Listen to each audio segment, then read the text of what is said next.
నుంచి హిందూ మతంలో సైన్స్ కనిపిస్తూనే ఉంది.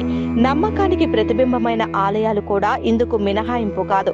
హిందూ ఆలయాల నిర్మాణాల వెనుక సైన్స్ దాగి ఉందన్న విషయం హిందూ మతంతో సైన్స్ కున్న అనుబంధాన్ని నిరూపిస్తుంది. ఆలయాల వెనుకున్న సైన్స్ మిమ్మల్ని తప్పక ఆశ్చర్యానికి గురిచేస్తుంది. శక్తి చేకూరుతుంది, శక్తి సృష్టించబడదు, నాశనం చేయబడదు. శక్తి కేవలం ఒకరి నుంచి ఒకరికి చేకూరుతుందన్న విషయం అందరికీ తెలిసిందే. ఆలయాల విషయంలో కూడా అదే వాస్తవం. భూమి ఉపరితలం మీదున్న సానుకూల శక్తిని ఆలయాలు స్వీకరించి వివిధ మాధ్యమాల ద్వారా ఆలయ సందర్శనలో ఉన్న భక్తులకు ఆ శక్తిని చేకూరుస్తాయి. అందువల్ల తరచూ ఆలయ సందర్శనలు చేస్తే సానుకూల శక్తి లభిస్తుంది. అందువల్ల ఆలయంలో కొద్దిసేపు కూర్చోమనే ఆచారం ఉంది. ఆలయంలో కూర్చోకుండా ఆలయ సందర్శన చేసిన ఫలితం ఉండదు. నార్త్ సౌత్ పోల్స్ పీడనం యొక్క మ్యాగ్నెటిక్ అలాగే ఎలక్ట్రిక్ వేవ్స్ డిస్ట్రిబ్యూషన్స్ ఎక్కడైతే సమృద్ధిగా లభ్యమవుతాయో అటువంటి ప్రదేశంలో పాజిటివ్ ఎనర్జీ ఎక్కువగా లభ్యమవుతుందని అంటారు. అలాంటి ప్రదేశాల్లో ఆలయాల నిర్మాణం జరుగుతుంది. ఆలయ గర్భగుడిలో మూల విగ్రహాన్ని ప్రతిష్ఠిస్తారు. ఆ ప్రదేశాన్ని గర్భగృహం లేదా మూలస్థానమని అంటారు.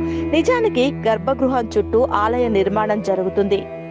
విగ్రహాన్ని దేవునికి ప్రతిరూపంగా భావిస్తారు. దివ్య శక్తికి భౌతిక రూపమే విగ్రహం. విగ్రహం అనేది మానవుల్లో ఏకాగ్రతను పెంచడానికి అలాగే దేవుణ్ణి గుర్తించడానికి తోడ్పడుతుంది. విగ్రహాన్ని పూజించడం ద్వారా మానవులు ప్రార్థనలో మరొక అడుగు ముందుకేసినట్లు అవుతుంది. దివ్యత్వాన్ని అర్థం చేసుకోవడానికి విగ్రహ పూజ మానవులకు తోడ్పడుతుంది. అందువల్ల విగ్రహాన్ని ఆరాధించడం అనే ప్రక్రియ మానవుల్లో ఏకాగ్రతను పెంపొందించడానికి తోడ్పడుతుందని చెప్పవచ్చు. ఆలయాన్ని సందర్శించిన ప్రతిసారి మూల విగ్రహం చుట్టూ 3 సార్లు తిరగమనే ఆచారం ఉంది. ఆ ఆచారాన్ని ప్రదక్షిణం అంటారు. పరిక్రమ అని కూడా అంటారు. సానుకూల శక్తితో నిండిన విగ్రహం చుట్టూ 3 సార్లు ప్రదక్షిణం చేయటం వలన ఆ శక్తి ప్రదక్షిణం చేస్తున్న వారికి చేకూరుతుంది.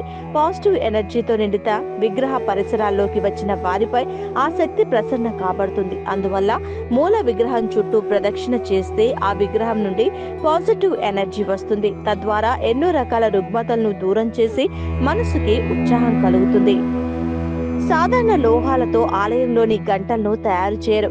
కాడ్మియం, జింక్, సీసం, రాగి, నికెల్, క్రోమియం, మాంగనీస్ అనే వివిధ రకాల లోహాల మిశ్రమంతో గంటను తయారు చేస్తారు. ఏ మోతాదులో ఏ లోహాలను ఉపయోగిస్తారు అనే దానిలోనే సైన్స్ దాగుంటుంది.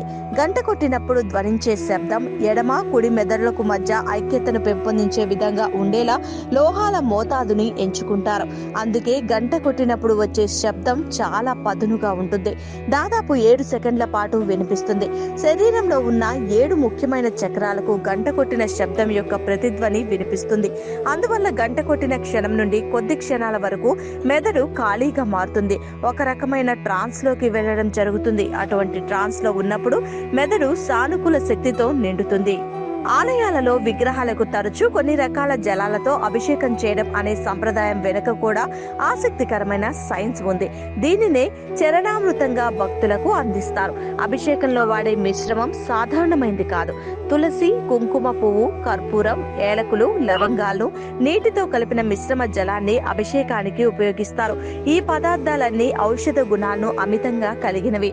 ఈ నీటితో విగ్రహాన్ని అభిషేకించడం వలన మ్యాగ్నెటిక్ రేడియేషన్స్ ఆ నీటిలో ఉన్న ఔషధ గుణాలను మరింత పెంచుతాయి. భక్తులందరికీ ఈ పవిత్ర జలాన్ని 3 చెంచాలు ఇస్తారు.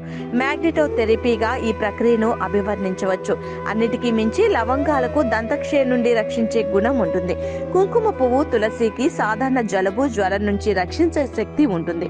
యాలకులు మరియు కర్పూరం సహజ సిద్ధమైన మౌత్ ఫ్రెషనర్స్ గా తోడ్పడతాయి. హిందూ మతంలో శంఖారావానికి ఓంకారం అనే పవిత్రమైన చిహ్నంతో అనుసంధానమై ఉంది.